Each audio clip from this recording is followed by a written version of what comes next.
One digital Freethought Radio Hour on WOZO Radio, 103.9 LPFM here in Knoxville, Tennessee. We're recording this on Sunday morning, New Year's Eve, December 31st, 2023.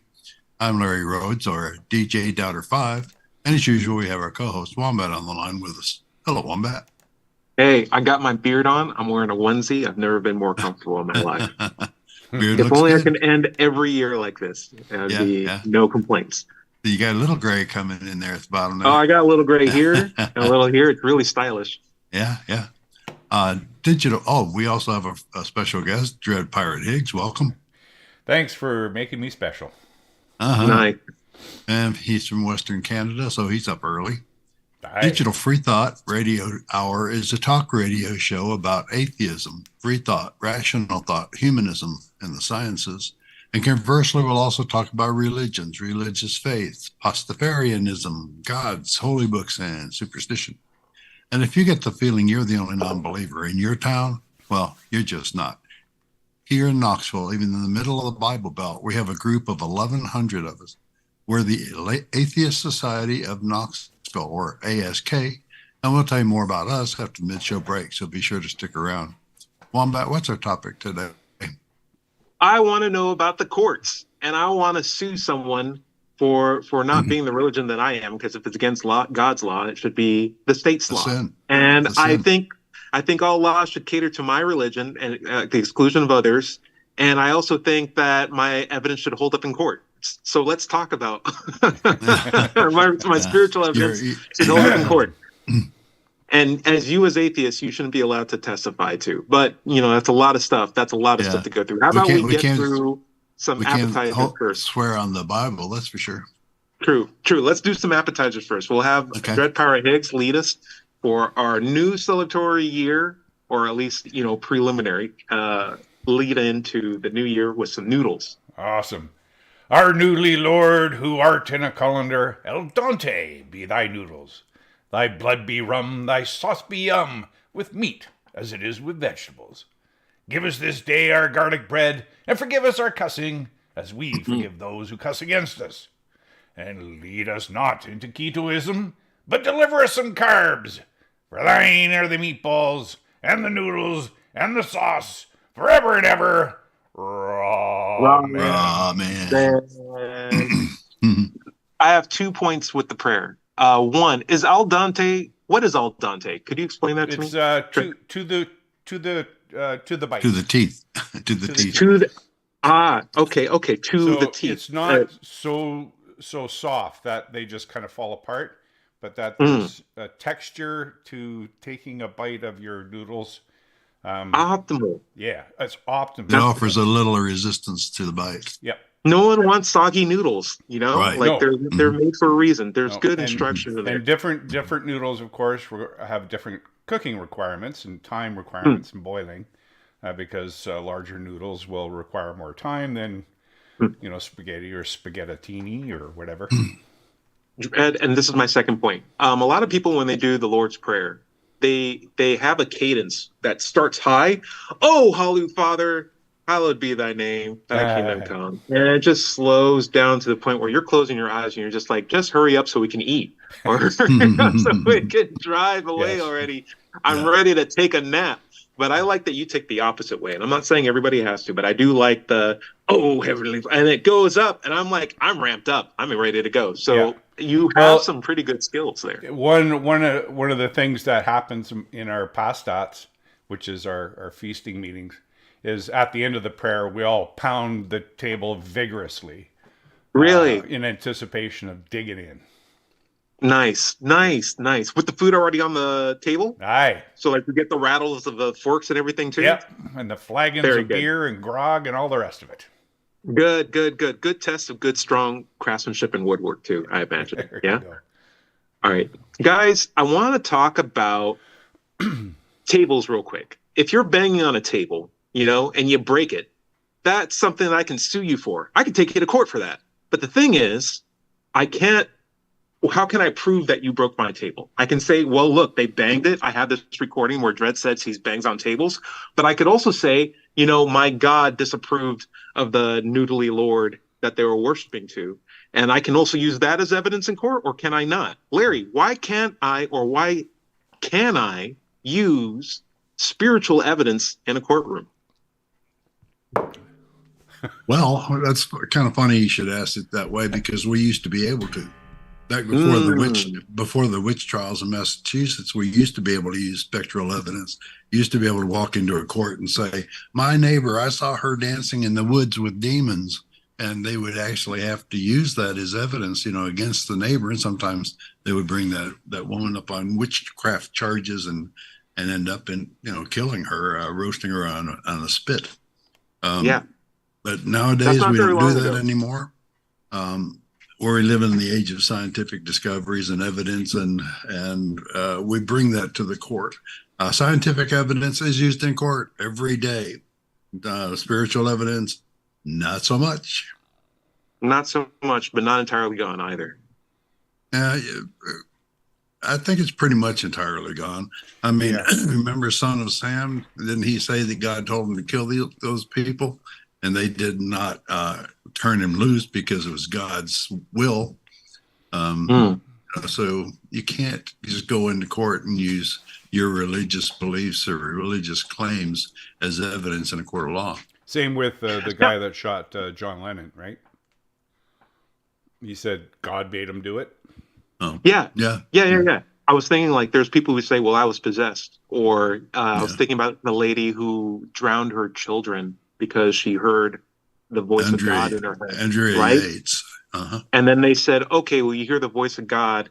We're gonna just translate that to psychosis. Like, some people will take, a very strong spiritual claim to try to leave or give credence or excuse like a really terrible act, but then translate it to something that I find is like more palatable to those with scientific inclinations. And I find it's almost gone. It's almost gone to the point where we can just say, hey, you're accountable for your actions. And if you do terrible things, even if you say a spiritual or demon or a supernatural being helped you, it's still not something that's conducive to the society that we want to build. And we're going to put you in a box, right? We don't really care what your excuse is. Yeah, I consider those defenses the Flip Wilson defense.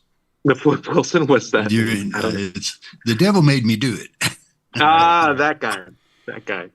Yeah. So you can't use that as an argument. Yeah. Go ahead. But even though this is not in court, people still do judge these things on a spectrum, right? Like in common society, people will still accept claims of supernatural influence on behavior and whatnot, and try to push it as a legitimate claim in a court. Right. Go ahead, Larry. We have instances of churches, like I believe there's some in Texas and in Alabama, who want their own police force, who want to be able to enforce their church's laws. Now, their church's laws are built on spiritualism and God belief. Right. So if they're going to enforce those laws, they would be, I would think that they would accept spectral evidence at that point. The preacher says that he knows that Sally Mae was cavorting with demons. Wouldn't the police force have to enforce his say-so? Right. That's what's really worrying about a church police force like that. And Larry, I want to add some more. We brought up the Salem witch trials, but I feel like we can bring up even more recent cases. Like, example, the lady who said the devil made me do it when she was drowning her kids, or the evolution trials, when it was put on whether or not you can teach science in schools, or do you have to stick to a creationist model?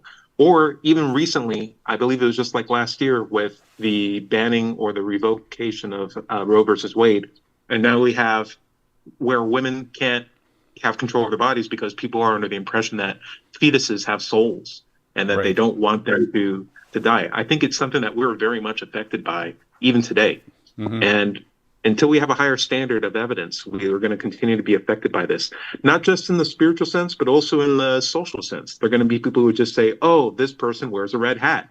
They're evil, and it may not be an established religion, but it's just the impression that people have that congregates into a zeitgeist of like This is just how we act and behave because this is our culture, this is our tradition, even if it becomes a dogma that's harmful to other people.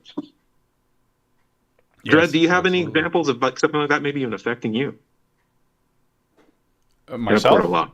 Yeah. Yeah. Well, I mean, you think about the origin of Pastafarianism was at the Kansas State School Board level, where intelligent design was being introduced as a legitimate science topic Yeah. to be taught in schools. And Bobby Henderson went there in 2005 and said, well, if you're going to teach that, then you have to teach, the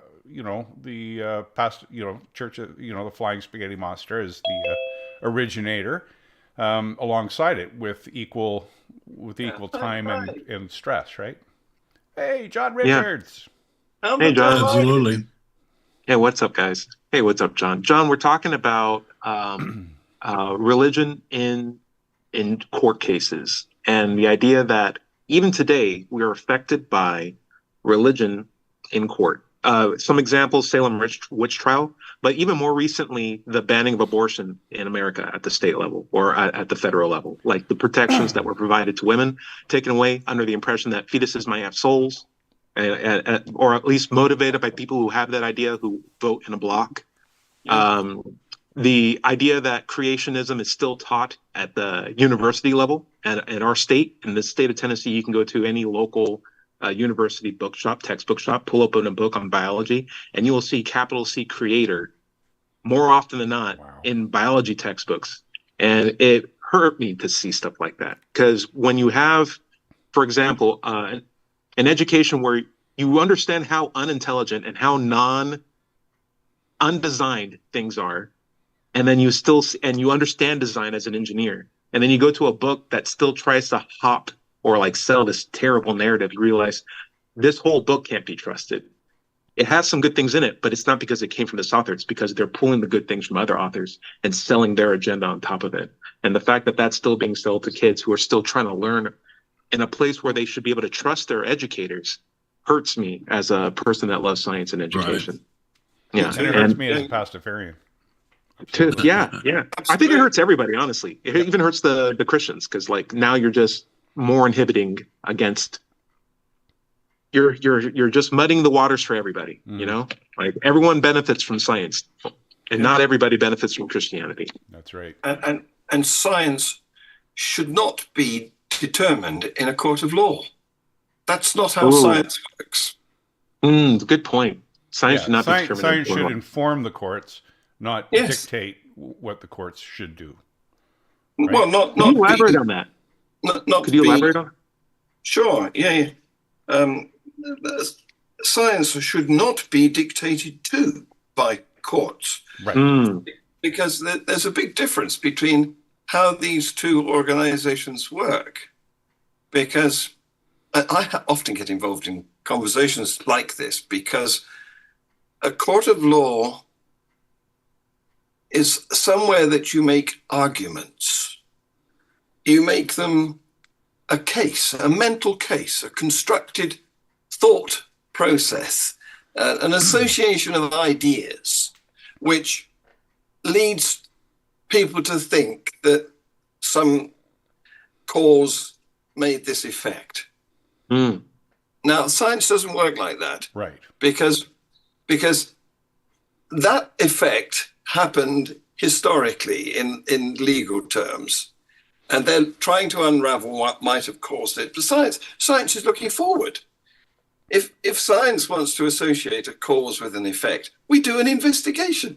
And if that doesn't give us the answer, we do it again tomorrow. Right. So whereas the legal system is looking backwards, the scientific is looking forwards. And so we do not have to make an argument, a mental association of ideas to determine the truth or otherwise of our propositions. What we have to find is evidence. And unfortunately, a lot of people don't know the difference. They don't know. They don't know the convictions.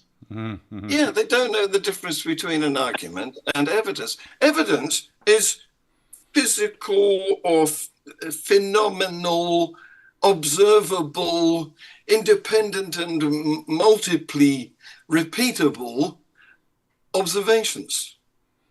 And arguments are not necessarily that. Arguments are just mental associations. They are like solving a crossword from ideas. They're not actually relating to the natural realm in the way that science does. So if you were making a case, if you were a prosecutor or a defender in a court of law, you would associate ideas one after another to try and demonstrate the truth of your proposition. Yeah. You may, if you're lucky, find some evidence like a smoking gun, you know, to add to that case, but it's not necessary. I mean, for example, just after 2020, Trump made a lot of legal cases that he'd won the election. There was no evidence for that, so he didn't succeed. But this is the difference between argument, which is a mental activity and association of ideas, and evidence, which is actual observable stuff. Physical stuff, not paranormal. Let's get to Dread. Yeah. Sorry, I haven't. Well, just to add to John's point, in the court, it's more an art of persuasion. That what you have to say about something is more likely to be the case than your opposition, right? And science, of course, is about evidence, that, you know, repeated experiment and all the rest of it. So I take your point. Absolutely, John. I see court as a deterrent to keep future crimes from happening. And the idea that we publicize and make public the rulings of court is to deter similar crimes from happening. Because I see the court system as we can't bring back the dead, but we can bring justice. We can offer some sort of justice and resolve so that the people who are victimized or the survivors can find some sort of solace. And we can hopefully do this publicly to the point where people won't commit the same crime again. But science, the problem with science is it doesn't care about making you feel good. It doesn't care about providing you justice.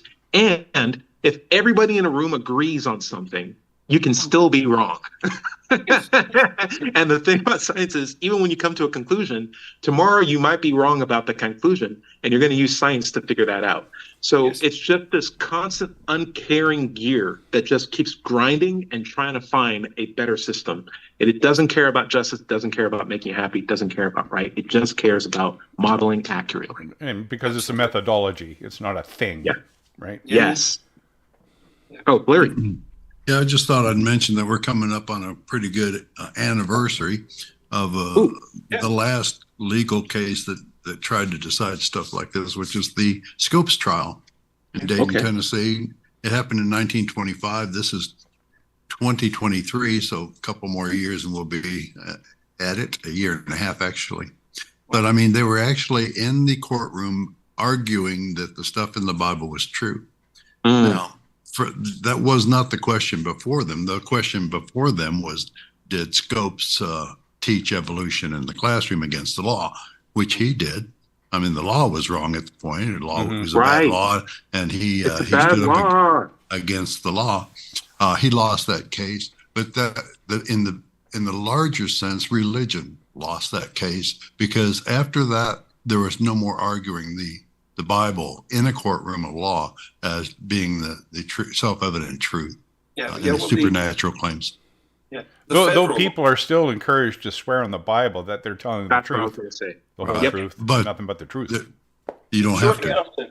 Shortly after the Scopes trial, of course, the federal law changed and banned the teaching of evolution and the creationism in science lessons. And that particular decision was overturned later too. Yes, well, guys, don't forget, even 2008, we had around this time the legalization of gay marriage, which was held back on the sanctity of marriage argument from dogmatic Christian people who said they don't deserve to have the same thing that we have, based on the fact that our God loves us more than them. And I say, like, there's a lot of instances where laws were wrong because they exist in the interest of helping everybody, right? Like conducting all society. And if your society has different kinds of people in it, you need to have a law that's equally merited for everybody. And it's no point making a law that's only in the interest of one particular dogmatic point of view compared to others if we can establish that there's no harm. Dred, you have something to comment? Well, yeah, I was just going to say that you have to remain ever vigilant as well. I mean, because like I say, in 2005, when the Kansas State School Board tried to introduce intelligent design into the science curriculum, it had to be pushed against, by people who objected to that. And it wasn't just something that, would go away on its own by virtue of the law. And we see in the overturning of Roe versus Wade that the courts, change by virtue of the people who sit on them as judges, and that it's a constant battle that secular-minded people have to fight. I think the way you kill intelligent design is by getting people away, and this is my small little tangent, you get people away from like the big, cool, sexy science topics like wormholes and gravity and all this other stuff that people are like, oh, I love science. I love talking about these big things. And let them talk about the nitty gritty, the really, really complex mechanisms that small things have to do to move from one point of your body to another one. Chemotaxis, right? Cilia, that flagella, things that aren't amazing, but are incredibly complicated, but like can only exist through trial and error over multiple generations, and largely mostly fails. Like when when your white blood cells are trying to find bacteria, they don't find them every single time. And that's how people can get sick. And so like, why is there this system that's keeping us immune that's imperfect, right? It's because it wasn't designed. It's just trying to do its best, as best as it possibly can. And there's going to be holes, and other things will take advantage of that. When you realize how fragile what we're on in terms of like where we're at right now, you realize, oh my gosh, this rickety van that we're all driving through space is has no designer, and it's up to us to make it better as best as we can by understanding and humility. Go ahead. Here's a question. If the Bible can be used as evidence in courts of law, why not the Quran? In some places it is, right? Yeah, that's the part that's kind of sad. Just not in America. Not in America. Or not here. Not in Canada. So doesn't that give us a clue? I mean, if opposing spiritual books can be used in different places geographically as evidence, right? Yes, yes. Doesn't that tell us that none of them are reliable sources of information? Yes. Yes. I'd say I'd actually made that point when after the October 7th.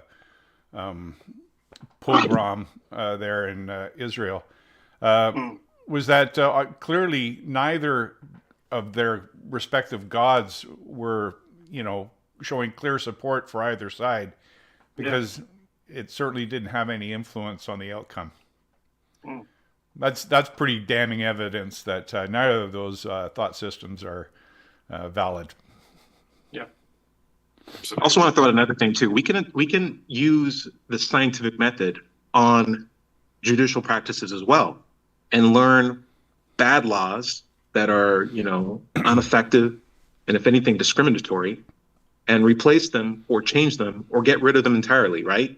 And we need to understand that like that process is also a scientific process, but it's slow because when we are wrong about something, there's so much ego invested in it that it takes a lot of political persuasion to get people off the wrong track. And it's not as evidence driven as science, where it's just, hey, you said this weighed 40 grams, it doesn't weigh 40 grams. Oh, you're right, it weighs 20 grams. Okay, moving on. Like this is a much slower, as you guys had alluded to, an act of persuasion to get people on board with changing a lot of these laws. And so the only thing we can do is not muddy the waters. I say get religion out of the door, because what's muddier than that? Right. Absolutely. It's interesting because in the minds of many theists, the legal process is the go-to.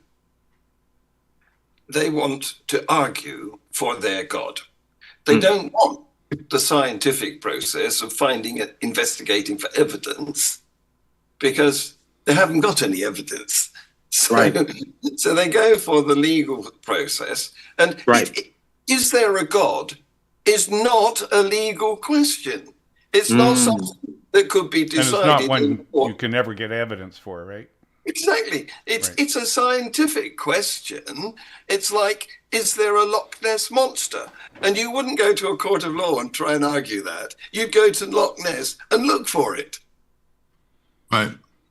We need to take a break. We're getting in the bottom of the hour here. This is the Digital Freethought Radio Hour on WOZO Radio, 103.9 LPFM here in Knoxville, Tennessee. We'll be right back after this short break. I'm just going to grab a coffee. Okay. Thanks for keeping us honest, Larry. Sure. Well, have a John, good good to see you again. Yeah, good to see you, John. Thanks for joining us. Yeah, Happy New Year. Yeah, and to you. Thank you. Yeah. I've been otherwise engaged at this time of a Sunday. What? You got married again? No way. No, I'm not. I've made enough mistakes. Thank you. You have a beautiful family to show for it. You might want to try it again, third time. It would be great. Well, it's the family that has kept me away from joining you recently, because I have a daughter who loves horses. She's discovered a love for horses, and so it's my job to deliver her to the stables. And at this time of day, I will be going off to collect her from the stables. But it's not happening on New Year's Eve. So here I am. Cool. Very nice. So what have you been doing? Okay, I picked up a drone. And the cool thing about it is it has about a 7 mile, which is, I got to do the math again. There's more miles. So it's 14 kilometers, 11 kilometer range. 11, yeah. With like with a 4K camera, 60 frame per second. And I can just take off from inside my living room and just fly to basically the city limit at 400 feet above the ground. And then just like look around and like fly all the way back, land on my patio back porch and be like, I just went to the park. I just checked out the farmer's market. Is the gym open? I checked that out. Okay, cool. How's the traffic look like? And so each battery is like 18 minutes. Now, the thing is, if I want to get low and like fly between trees, I need to be nearby. But if I'm over really, really high, I can go basically as far as I want to. It's so much fun. But I also think that this is something that will be wildly more popular and prevalent in like maybe 5 years when the technology becomes more affordable for everybody to be flying around in unrestricted airspace. So it's interesting to feel. Cool. Have you got Amazon delivering parcels to your back garden yet by drone? No. But you know what? We might be in the future. It's happening. It's already happening. Yeah. Where you are in London? No, well, I'm not in London, and no, it's not happening here. I think there are some locations in the UK, because I think to deliver to the offshore islands like the Scilly Isles, it's a useful technique, because otherwise it's take a boat, which could be hours, So if it's an emergency thing, if it's a packet of blood or something, then they want to go quickly, and a drone is a lot cheaper than a helicopter. Yeah, it's also good on the environment too. Let me throw this out. If I want a pack of jelly beans from Amazon, I have to tell some guy in Pittsburgh to put it in a box, right? And then drive there to my front door, and I don't even have to say thank you. Like, imagine all the coal emissions, all the gas he has to use, versus if we can get the energy in a clean way, if we can get the clean electricity, right? Then it's just power up this battery, drive it over, drop it off, and fly it back in, and then let it continue to recharge based on solar and wind. Like, there's a really good capacity for that, though the lifespan of a battery becomes its own issue. We're working that at my job, but I can't talk about while we're recording.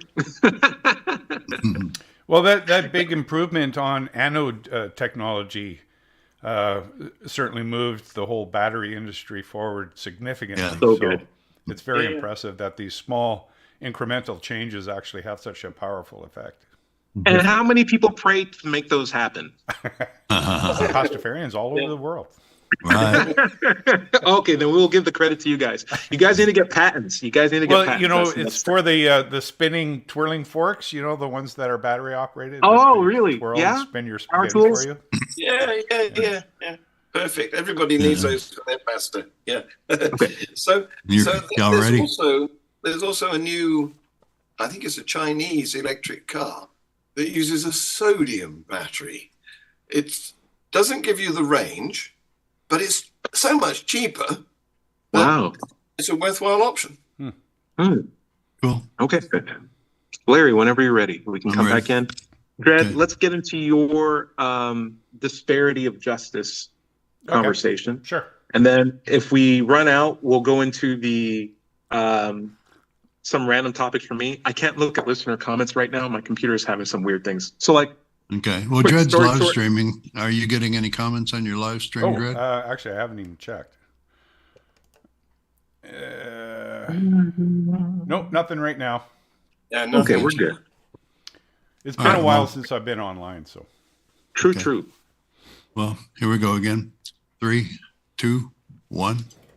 Welcome back to the second half of the Digital Freethought Radio Hour. I'm Doubter 5, and we're on WOZO Radio, 103.9 LPFM here in Knoxville, Tennessee.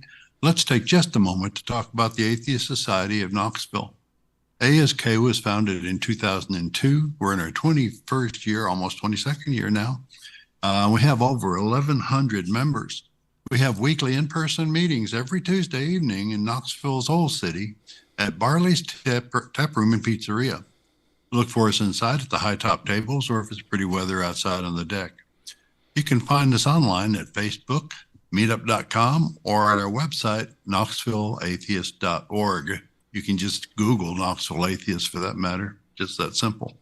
By the way, if you don't live in Knoxville, you should still go to Meetup and do a search for an atheist group in your town. Don't find one? Start one. That's right. Well, where do you want to pick up? I really wanted to point out that the idea that religion comes into play on civil matters is almost non-existent, and that everyone plays on a fair playing field. And there's no one better to speak to that than Dred Power Higgs. Please explain to me how, as a Pastafarian, you've been treated with nothing but equity and equality in the courtrooms. Yes, indeed. Yeah. Well, I think I've mentioned on previous episodes that I do have a lawyer now that's working for me pro bono, trying to convince the Insurance Corporation of British Columbia, which is the institution authorized to produce a government-issued ID, how they've refused thus far to acknowledge either my religion, which is the Pastafarianism, and my desire to be photographed while wearing, a tricorn similar to this, or other, religious headgear such as colanders that other people wear. And now hold on, Dred. I can't recognize you when you wear that hat. Maybe that's the issue. Like I can't see what your face is. I can't see your eyes. Right. Maybe that's the government's answer. It's like my facial recognition technology just doesn't work when you put something like that on your head. And the argument could be made, but they don't actually even make that argument. They, under their own policy, they say we recognize and respect people's religious beliefs, and so certain religious ideologies are, or persons who represent, particularly as Sikhs or as Hindus, are permitted to wear their turbans, and insofar as those headgear choices do not interfere with facial recognition technology, they're allowed to wear them. Even women with burqas and and chandrus, or whatever the other names are for the various kinds of headgear, accommodation is made for them to do so. Wow. But right down to the BC Human Rights organization here, they just looked at my argument and said, well, you're a Pastafarian, you guys make fun of other religions, and therefore we don't acknowledge your right to exist, so go away. And it's been coming up on 7 years now that we've been fighting this, and like I say, with this lawyer on hand, initially he said that what we should do is go for under Section 2A of the Charter of Rights and Freedoms in Canada is the freedom to religion and religious expression. And it also includes freedom of conscience. And so he was suggesting that we go under the freedom of conscience thing. And I said, no. Let's argue this on the principle that if you're going to allow one religion institutional privilege, that it should go to anyone who makes a similar claim, regardless of what their religious claims are. I mean, if you're going to give it to one, give it to all, equitably and under the same guidance as under the Charter of Rights and Freedoms. So. Can I make a weird angle at this? You have to buy your license, right? As you're Yes. effectively paying like some sort of fee or like transaction, right? $18. It's coming out of your own money to get this license. I remember when I had prescription sunglasses in high school once, right? And I got my learner's permit there, and I got a picture with my prescription sunglasses on for my learner's permit, my driver's permit. And the lady at the constable's office, I'm trying to help John Richards understand all the terminology, at the police department transportation depot clerk, she says, you have to take those glasses off. And I said, they're prescription. And she's like, do you have prescription as part of your permit? It's like, yeah. And she's like, okay, well then, I mean, you're buying your license. If you want your glasses on it, go take it. And I thought in my head, I'm like, that makes perfect sense. I'm buying my own permit license. I have prescription glasses. There's nothing in the code that says that they have to not be sunglasses, right? Yeah. Let me just move forward. It's my money. I'm deciding it for myself. And this is what I'm going to look like when I walk out the door. It's In such fact- I'm sorry, you said fact? In fact, because you were buying a car driver license, you should have been representing yourself in the garb that you wear to drive a car. Exactly. With the If someone wants to find out what I look like, that's what I would look like, right? Yeah. I'm not asking the government to pay for it for me. I'm paying for it myself. So, like, who is at burden to simply just click the camera button and let me walk out the door? Right. Because it's inconvenience for everybody to look like how I look like in my picture. And it's my own money. I don't understand how I shouldn't. The whole point of this is it's not understandable. You can't rationalize it. It's just, obstinance in the worst format, right? Absolutely. But it's so silly because you could that clerk was just like, oh, it's your prescription? Okay, fine. If that's what you're going to look like and you're paying for it, works for me. Chick, walked out the door. Well, and the same goes for my headgear, right? I mean, what does it matter to them? It doesn't, right? It doesn't. Right. It doesn't, interfere with facial recognition technology. I'm not making a statement about anything to anybody, and it's my license. I mean, who's going to see it? It's your money too. Other than a police officer, or if I'm showing it for some kind of official reason. It's not like I'm telling everybody they have to wear colanders or tricorns. Exactly. It's just exactly. And just as every Sikh or Hindu is representing themselves as a member of their specific religion, and they're not prohibited from taking them off. It's all religion is a matter of choice, and that's what I've tried to establish with these guys who say, well, we'll allow it as long as your religion says you're not allowed to take it off. And I was like, there is no religion that says that, because all religion is a choice. Whether you're born into it, you have a choice to maintain it. And that ultimately is what it's all about, right? Well, maybe by the time you actually get old enough to drive, you can make a choice to leave. But until then, you may not have a choice. And once you're born into a religion, really you hard have to to get follow out. that religious dictates as long as your family does. It's not a choice, and that's, to me, the worst part of it all. In case of, for instance, Hinduism and Sikhism, they all wear bangles, and that's a universal symbol for them in both religions. Wearing a turban or going to the level, I guess, of orthodoxy, right, in those respective religions is what determines whether or not you're going to wear a turban or not. Yeah. I think we may be in danger of what would the word be? Androphily or something. I'm making it up. But we're thinking in terms of what men are required to wear or not permitted to. We all know what's going on in good Iran, point. right? With the women being killed for not Indeed. Yeah, it's not a choice for you guys. But we have to remember, I don't want to say something cheeky, but like the whole idea of religion's never been catering to females to begin with, right? No. Right? And their freedom. Not in recent ones, anyway. Yeah.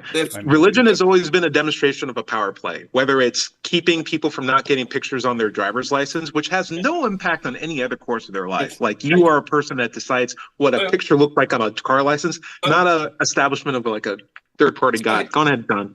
So here's the thing. In a Muslim country where women are allowed to drive, that's not all of them, of course. Only recently did Saudi Arabia permit some of their women to drive. But where they are allowed to drive, should they be photographed in a burqa? Right. Yeah, the whole idea is just, regardless of the course, I've always find. So I told you how I see courts. They exist as a way as a deterrent, as much as a way to seek resolution and justice, right? But I also see religion as a means to just instill a pecking order of in groups and out groups. Mm-hmm. And at the end of the day, the things that come of value from religion, like the community aspects, charity, togetherness, family values, they don't belong to religion. They've been co-opted by dogmas from better sources, honestly, and just stamped with their label or their brand and said, well, this is Christian values. Well, there are values before Christianity, right? And I like the assemblage of values that exist there. Well, this is a Christian holiday. I'm pretty sure this holiday existed before you guys came along. It's a lot more fun before we have to sing the same 16 songs over and over again. And I'm tired of hearing those same songs. We need a new soundtrack for Christmas.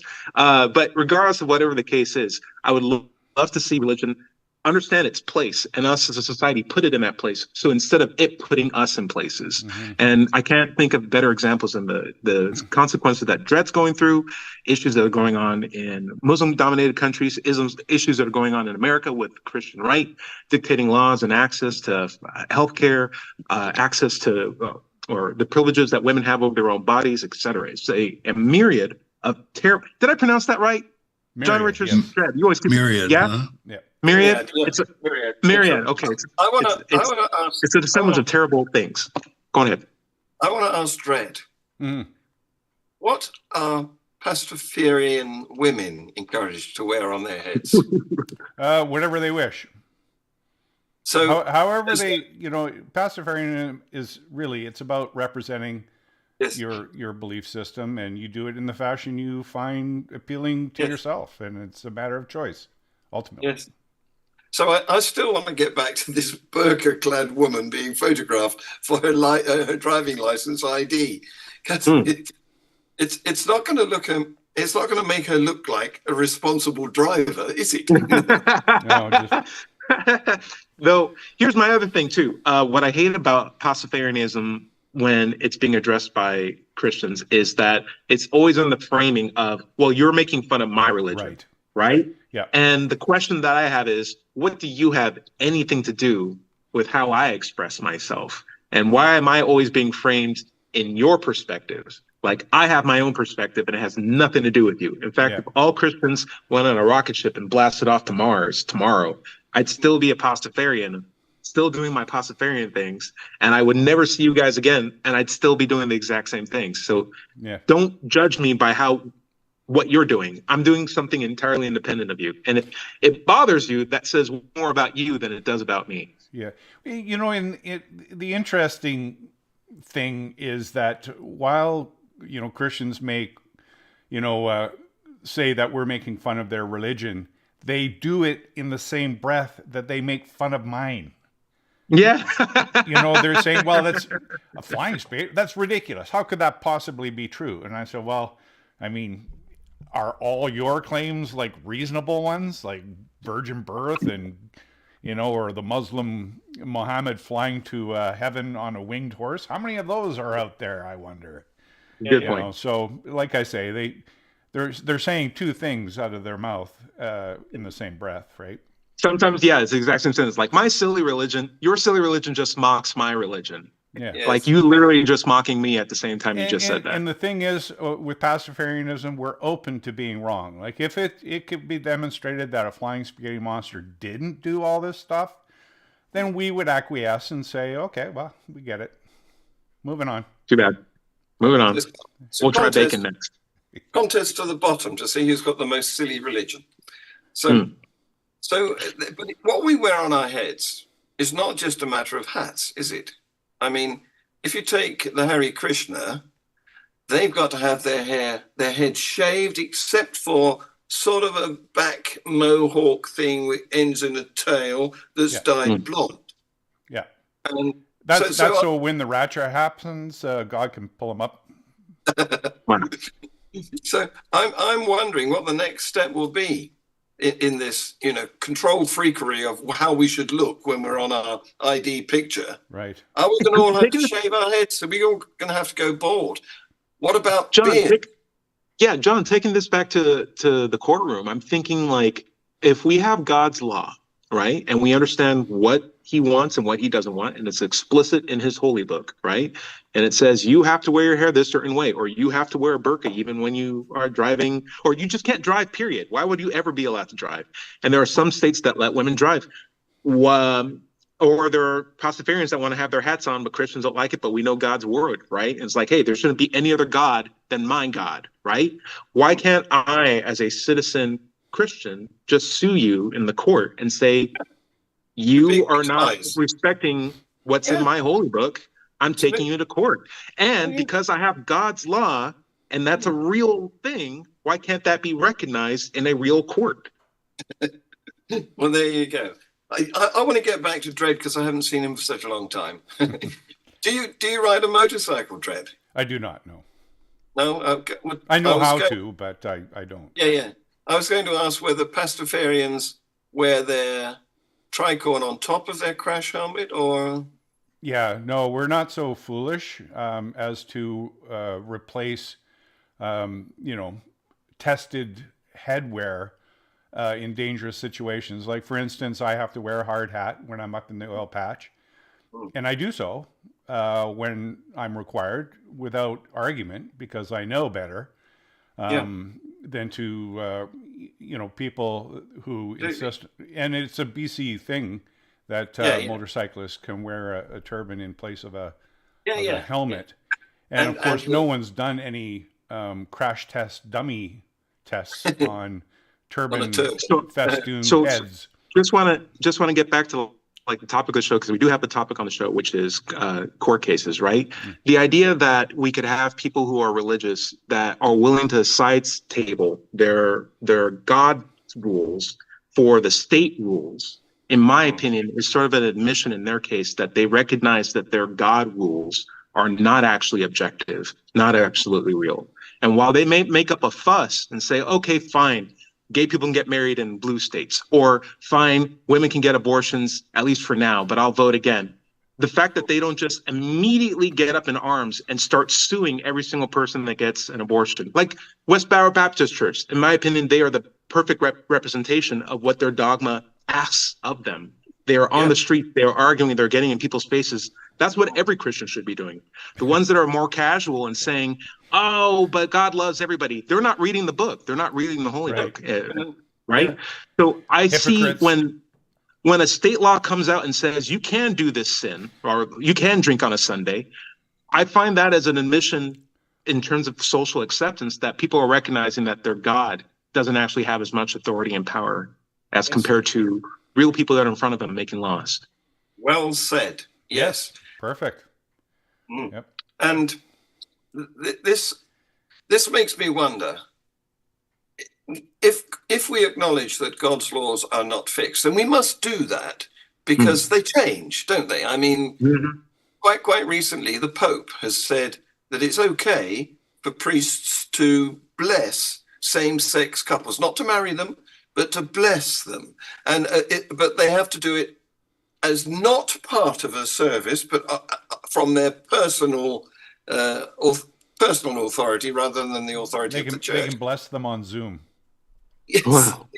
So, Remote blessing for a minimal charge. yes. So there's a flaky example of God's laws. Yeah. They're changing.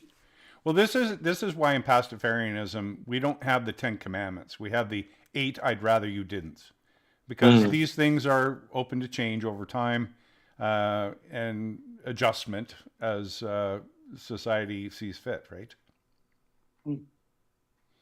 Larry, I'd love to get some final thoughts on you. I think we're getting close to the end of the show, aren't we?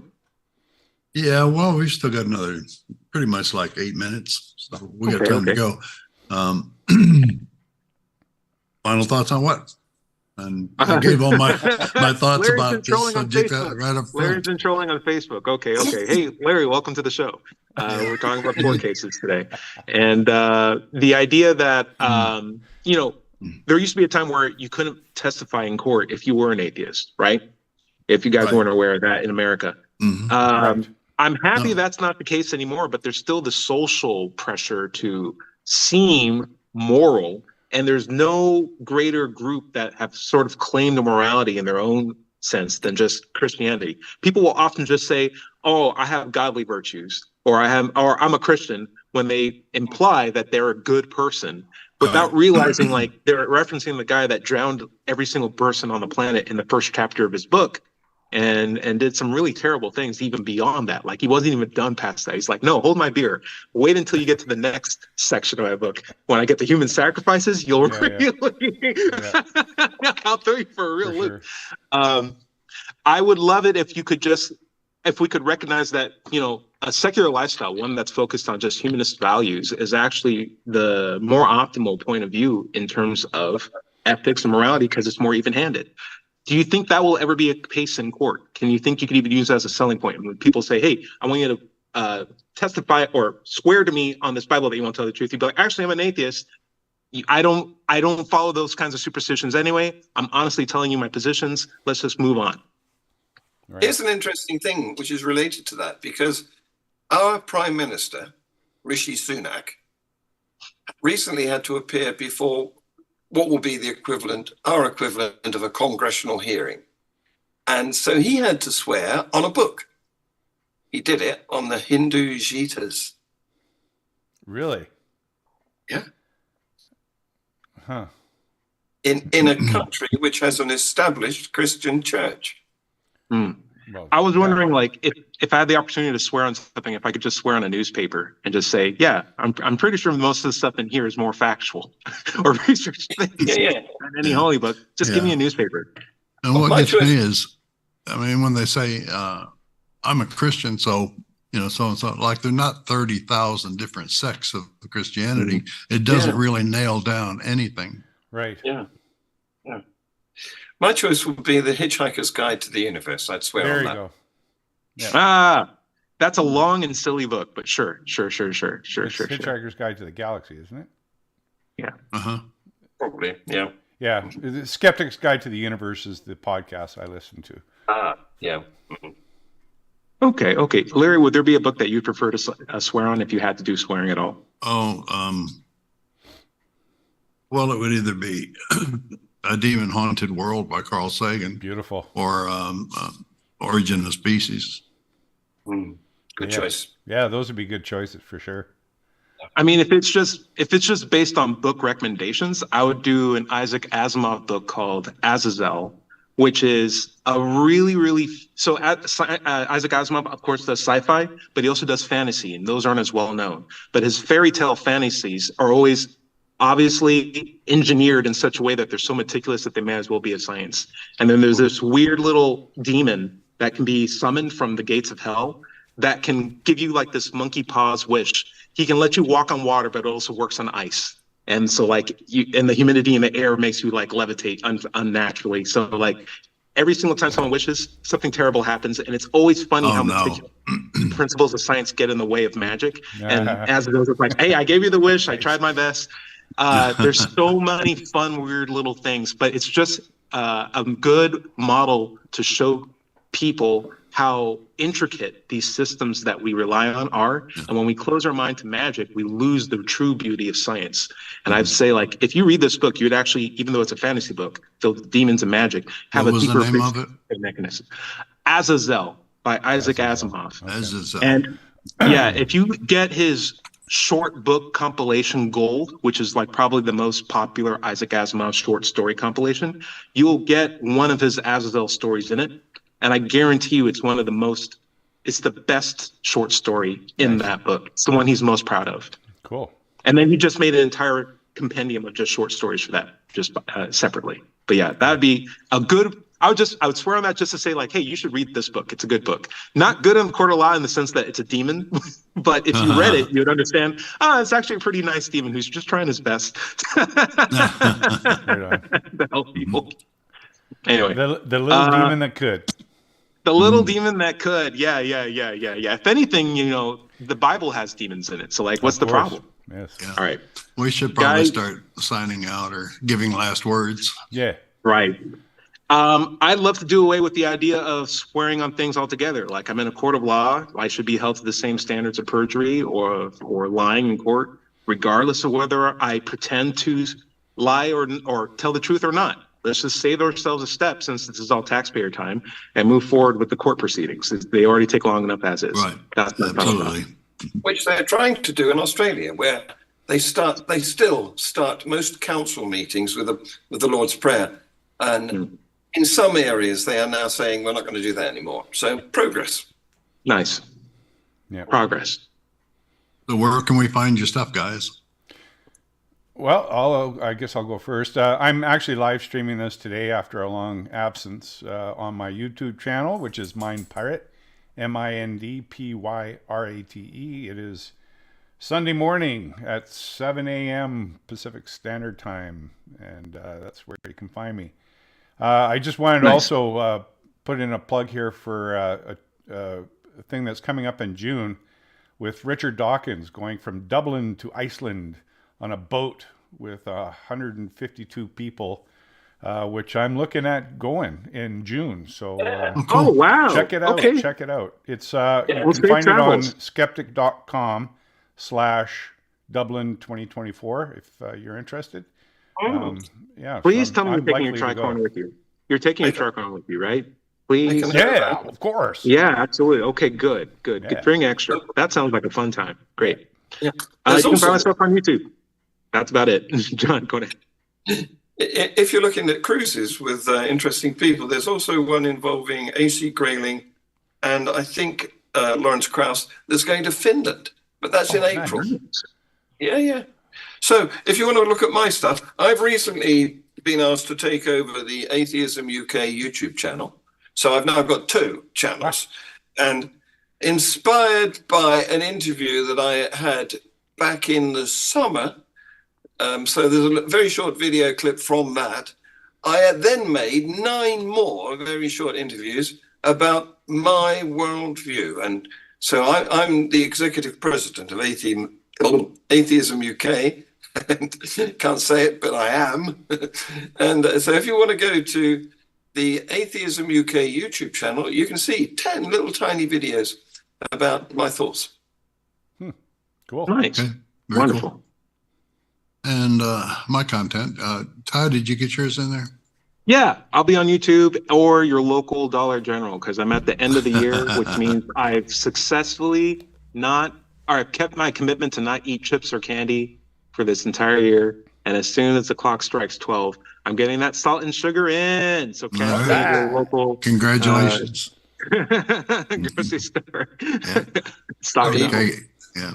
And that's People your can cat's find. influence, isn't it? Your evil cat's influence. It's true.